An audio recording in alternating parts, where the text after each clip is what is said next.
Line తీసుకోండి line కూడా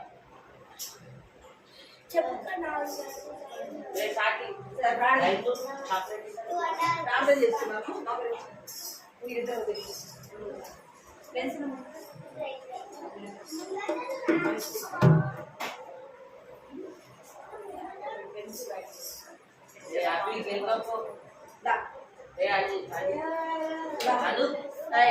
ప్రార్థన మోకరించండి ప్రార్థన ప్రార్థన ఎట్లా పడదు మోకరించాలా మోకరించాలి ఇటు ప్రేమ తండ్రి దేవాన్ని బంగారు పదార్థాలు స్తోత్రాలు చెల్లించుకొనిస్తున్నాను తండ్రి దేవా నమ్మకం దేవుడు నమ్మలేక దేవుడు ప్రభావం స్తోత్రాలు తండ్రి దేవాలయ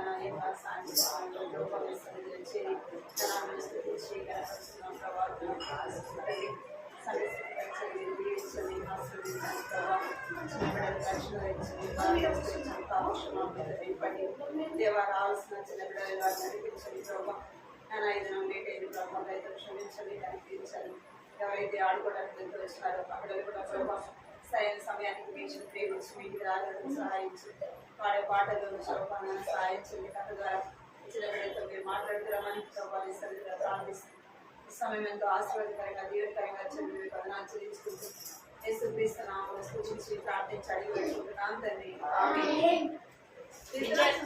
అది ఇంటి పాల్గొంటాడు అది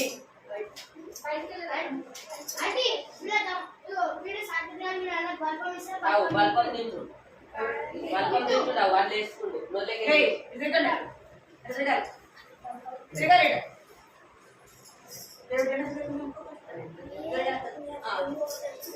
పాడవాళ్ళ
ఎవరో తెలిసి దక్షిణ పాట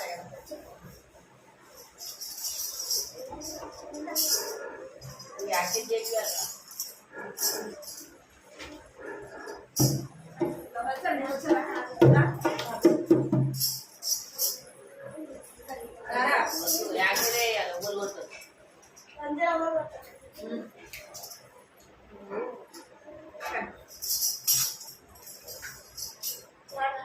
ఎవరు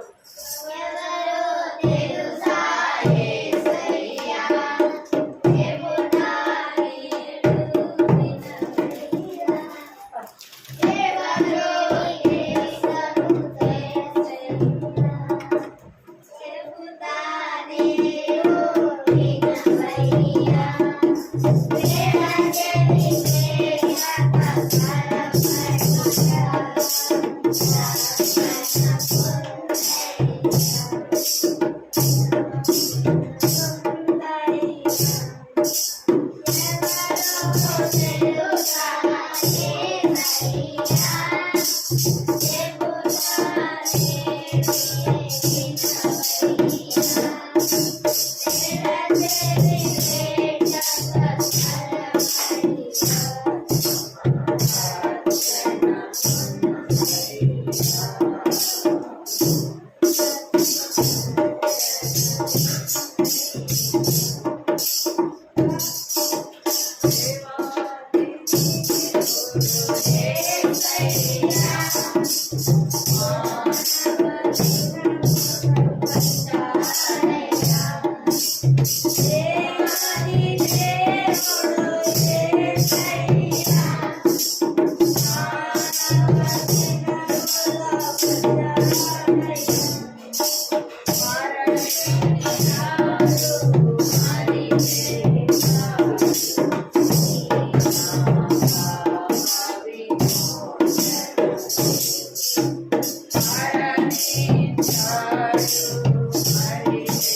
చేతులు కట్టుకుంటాను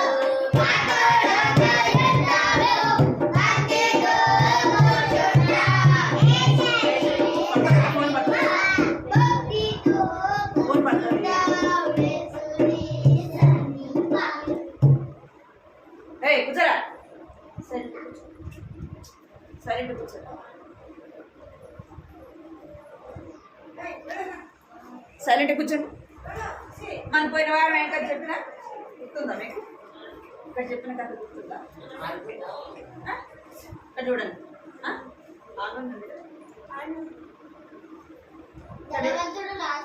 ఎవరి గురించి చెప్పినా? ధనవంతుడు కింద రావట్లేదా? ఎవరు? ధనవంతుడు. ధనవంతుడు ఆయన పేరు బైబిల్లో రాయబడలేదు. ఆయన పేరు ఏమనుంది? ధనవంతుడు అని ఉందన్నమాట. ఈయన ఈ పేద ఆయన పేరు ఏం పేరంట? లాజరు. అయితే ఈ ధనవంతుడు ప్రతిరోజు కూడా మంచి బట్టలు వేసుకునేవాడంట, ఇంకా మంచి తిండి తినేవాడంట, చాలా సంతోషంగా ఉండేవాడు. ఎక్కడ? తన ఆస్తిని బట్టి, తన ధనవంతుడు కదా, తను చాలా సంతోషంగా, ఇక్కడ చూడండి ఎలా నడిస్తే చాలా సంతోషంగా ఉండవచ్చు. అయితే ఈ ధనవంతుడు దేవుణ్ణి నమ్ముకోలేదు. అర్థమైందా? ఈ ధనవంతుడు ఏం చేయలేదు? దేవుణ్ణి నమ్మలేదు. ఎవరు దేవుడిని నమ్ముతూ వచ్చినారంటే లాజరు. ఇక్కడ చూడండి, ఎవరు? ఈ పేద లాజరు దేవుణ్ణి నమ్ముకుంటూ వచ్చినాడు. నమ్ముకుని ఏం చేసేవాడంటే ప్రతి సండే కూడా దేవునింటికి ఇక్కడ చర్చి ఉంది చూడండి. ప్రతి సండే ఎక్కడికి వెళ్ళేవాడంట? దేవుని మందిరానికి వెళ్ళేవాడు. ఎందుకు దేవుడిని నమ్ముకుంటూ వచ్చినాడంటే ఆయనకి ఇక్కడ ఏముంది చెప్పండి? పరలోకం ఉంది, నరకము కూడా ఉంది అని తనకు తెలుసు. ఎందుకు అంటే దేవుని బిడ్డలు చెప్తూ ఉన్నప్పుడు తాను వింటూ వచ్చినాడు.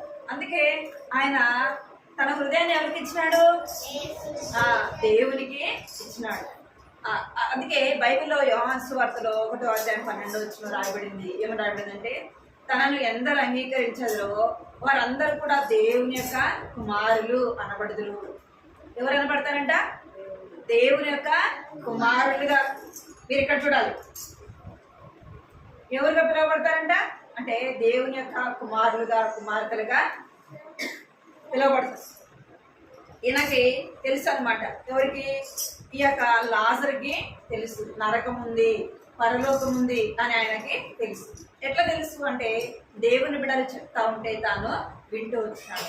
విని తను ఏం చేసి వచ్చినాడు? తన హృదయంలో ఎవరికి చోటిచ్చినాడు? యేసయ్యకి చోటిచ్చినాడు. తనంతా కూడా ఎలా మీరు చేతులు కట్టుకోమని చెప్పినాడు. మీరు గించుకోకుండా చేతులు కట్టు. బెంచ్ ఇక్కడ చూడాలి. ఈయన ఎలాంటి వాడు అంటే చాలా పేదవాడు, తినడానికి తిండి ఉండదు, కట్టుకోవడానికి మంచి బట్టలు ఉన్నాయి ఆయనకి లేదు.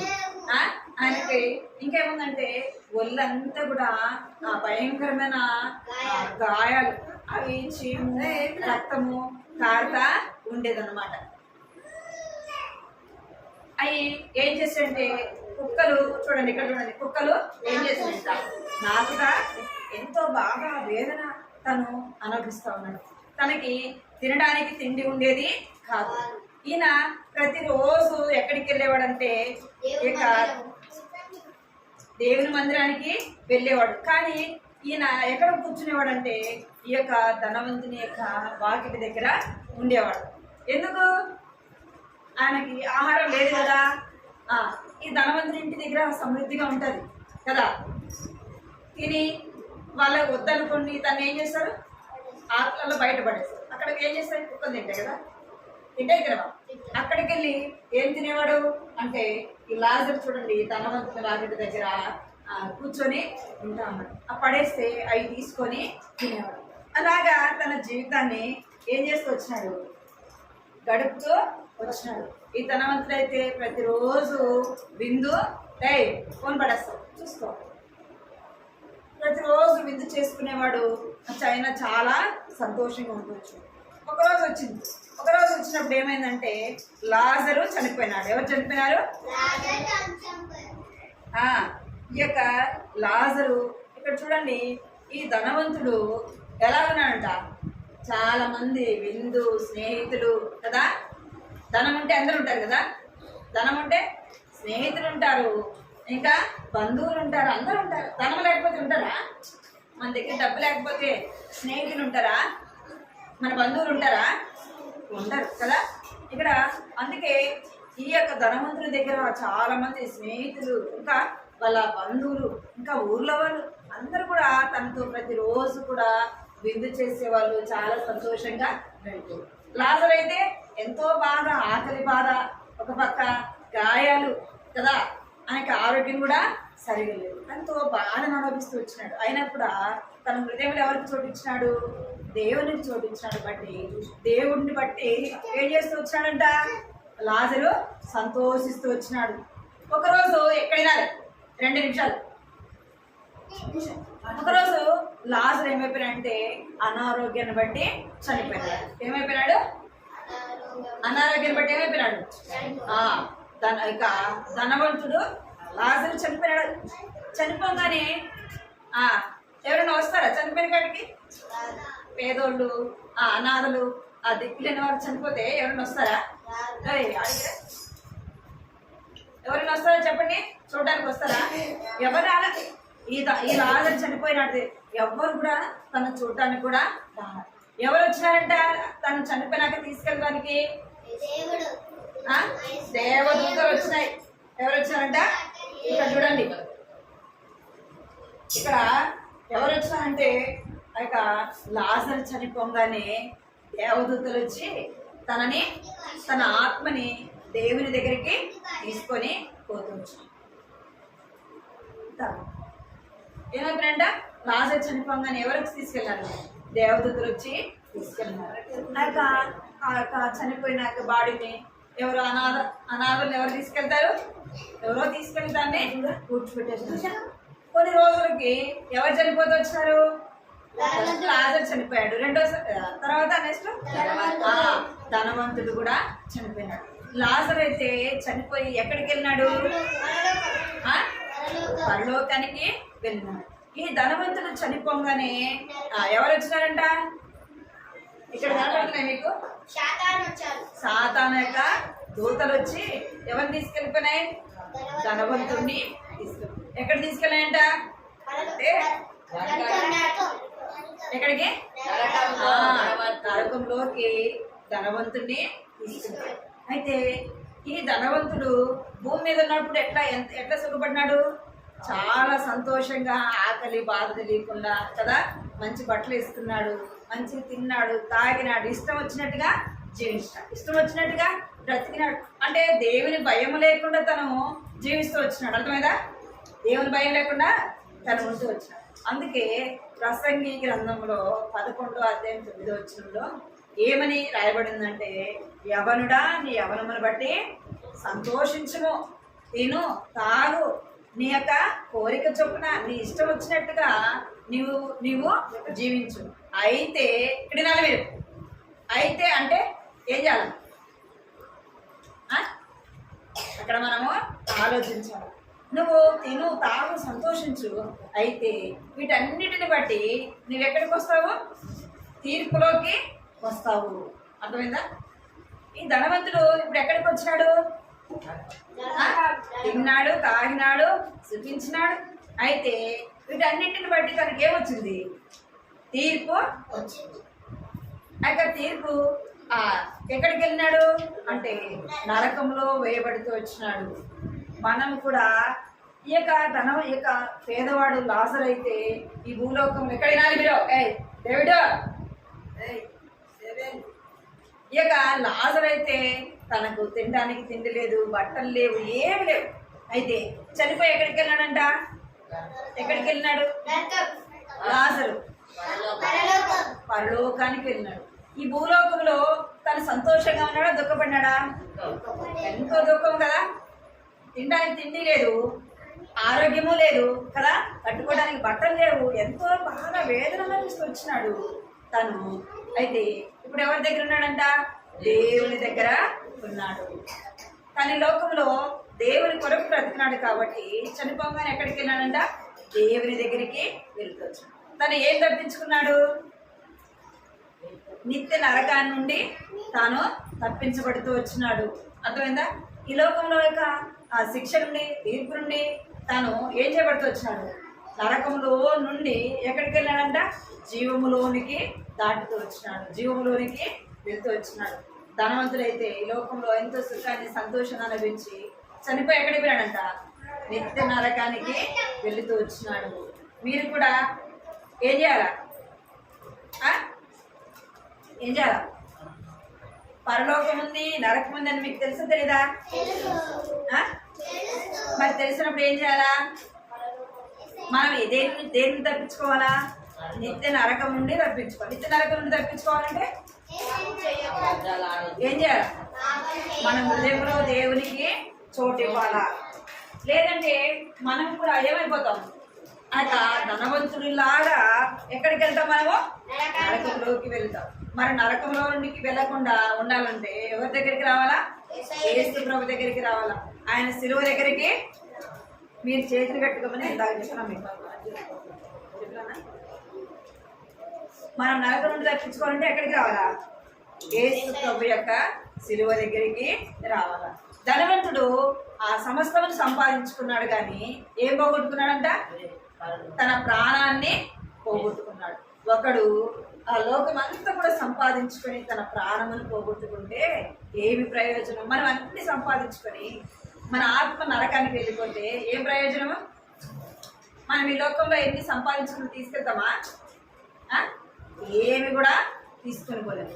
మనం చేసిన ప్రతి దాన్ని కూడా దేవుని దగ్గర లెక్క చెప్పాలి. దేవుని దగ్గర మనకు తీర్పు ఉంటుంది. అర్థమైందా? ఏముంటుందంట? అందుకే మనం ఏం చేయాలంటే దోషములు ఒప్పుకోవాలా, మన పాపములు ఒప్పుకోవాలా.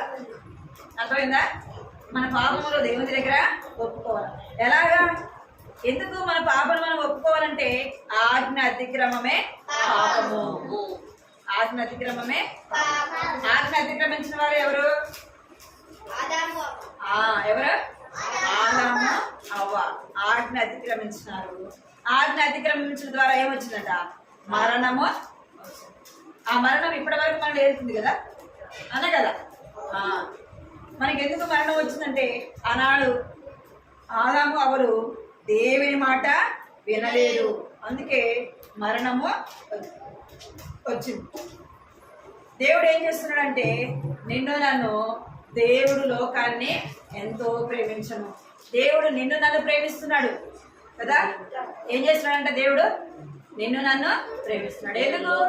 మనం నిత్య నరకానికి వెళ్లకుండా ఉండటానికి దేవుడు ఏం చేస్తున్నాడంట? నిన్ను నన్ను ప్రేమించి పిలుస్తా ఉన్నాడంట. ఏం చేస్తున్నాడంట? పిలుస్తా ఉన్నాడు కదా. తన చేతులు చాపి ఏం చేస్తున్నాడు? దేవుడు పిలుస్తా ఉన్నాడు. ఎవరైనా నా మాట వింటారా, నా మాట వింటారా, నా దగ్గరికి వస్తారా, ఆ నిత్యలోకం నుండి మీరు తప్పించబడాలని ఎవరు ఇష్టపడుతున్నారు? యేసయ్య ఇష్టపడుతున్నారు. అందుకే మీ హృదయంలో ఎవరికి చోటు ఇవ్వాలా? యేసయ్యకి చోటు ఇవ్వాలి. మీకు నరకం ఉందని, పరలోకం ఉందని తెలుసు కదా. తెలుసా తెలీదా? తెలిసి కూడా మీరు అలాగే జీవిస్తే దేవుడు ఒకరోజు ఏం చేస్తాడంట? ఏం చేస్తాడు? తీర్పులోనికి తీసుకుని వస్తాడు. మనం మాట్లాడే మాటలు, మన యొక్క ప్రవర్తన అన్నిటిని బట్టి కూడా దేవుడు ఏం చేస్తాడంట? తీర్పులోనికి తీసుకొస్తాడు. అర్థమైందా? అందుకే ఏం చేయాలి? ప్రతిరోజు కూడా ప్రార్థన చేసుకోవాలా. రెండోది ఏం చేయాలా? బైబిల్ కూడా ప్రతిరోజు కూడా ఏం చేయాలి? మనం బైబిల్ చదవాలా, ప్రార్థన కూడా చేసుకోవాలి. ఎవరైతే యేసు ప్రభుని అంగీకరిస్తారో వారు ఎవరి కుమారులంట? దేవుని యొక్క కుమారులు, కుమార్తెలు అని పిలువబడతారు. మోకరించండి. కంటితో అట్లా పలకండి.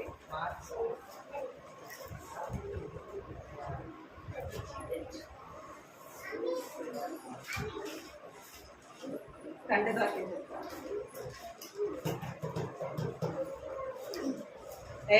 సైలెంట్ ఉన్నారా?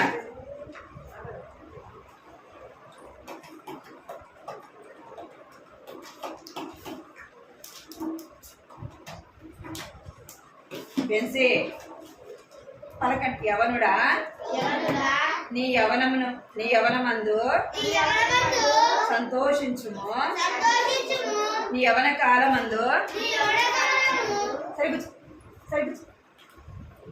ఎవరు రైస్ వేస్తుంది?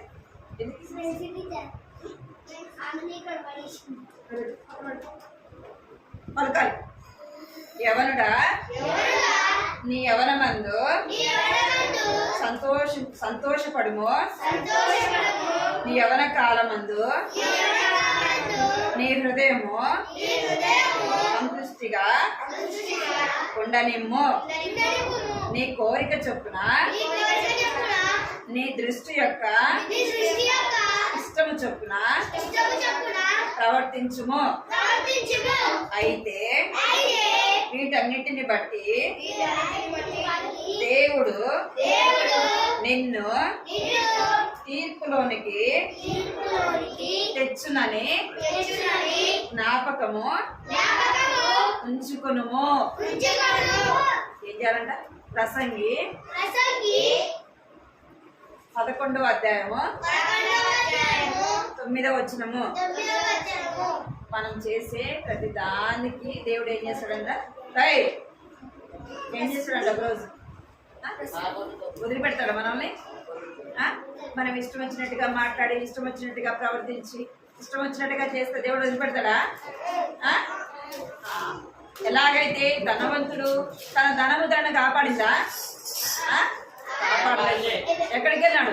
తను చనిపోతే నిత్య నరకానికి వెళ్తాడు. అదే లాజరు పేదవాడైనప్పటికీ ఎక్కడికి వెళ్ళాడంట?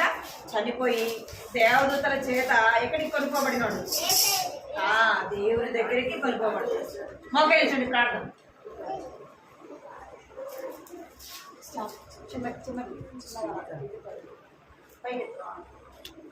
మోకరించాలి అందరూ.